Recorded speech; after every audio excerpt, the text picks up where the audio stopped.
Have you ever asked for constructive feedback on something, but then felt like you released a tsunami of negative comments from your team that just made you want to go crawl into a dark place and rock back and forth? Or how about this? When someone voices a problem, you immediately try to give a solution, only to hear, "You don't understand where I'm coming from." One more. Do you have a habit of trying to explain away every suggestion or comment or criticism that comes your way? If any of these are you, then you're definitely not alone. As a culture, we were never really taught how to ask open-ended questions and to listen to others. I can't tell you how many parties I've been to that my back actually hurt from carrying the conversation the whole time. And one of the best ways to have conversations that lead to positive change is by learning motivational interviewing. Originally, it was used to help people overcome substance use challenges and take steps towards recovery,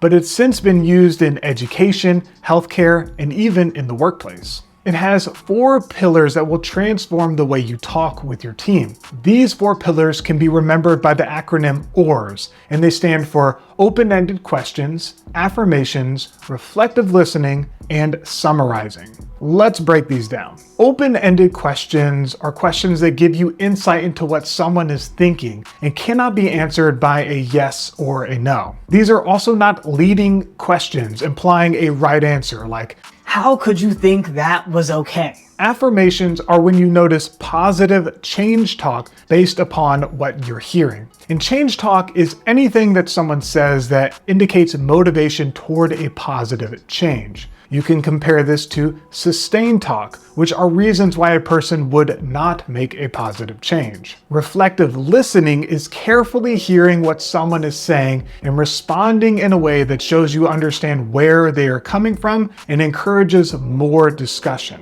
For most people, this skill is very underdeveloped. Reflective listening allows someone to hear their own words come out of someone else's mouth. We've all been able to see solutions to other people's problems. "What is wrong with you?" Even if we can't see solutions for similar problems that we have. This is because we are removed, emotionally distant, and able to see other people's problems more objectively. Reflective listening ensures that someone feels understood, and it allows to hear their own words objectively too. Now, there are a few levels of reflective listening. The first is the basic reflection. This is where you just repeat back the exact words someone is saying without judgment. And even though this is simple, because people spend much time not being listened to, this can be a powerful starting place. For example, person A might say, "I feel like people don't give me a chance and judge me." And then person B could reflect, "You're being judged prematurely." Now, the second type of reflection is called continuing the paragraph. And this is a reflection in which you make an inference to what someone means based upon what they are saying. So continuing the paragraph encourages the speaker to say more. It just keeps the conversation going. And even if your guess or inference is wrong, wrong answer.